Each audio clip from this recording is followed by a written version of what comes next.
Здравейте! Газирията не е починен ден. Пуснах някакво клипче, че правиме и по старички кемпери и веднага пуснаха и другите с газдарските. Тук едно картаго, плюс още едно. Ето тук абсолютно всичко ще изфърлиме. Подготвяме го.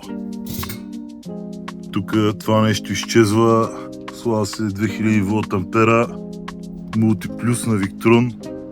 Тук това нещо изчезва, се слова 2 бустера.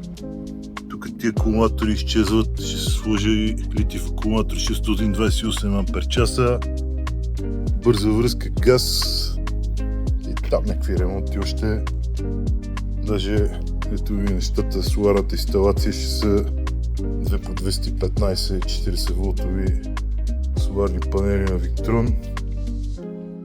И тук съм подготвил девайсите, които трябва да монтираме. И ще правим клипче. А това е другото. После за него ще кажем какво ще правиме, но обичам картагота да правя много.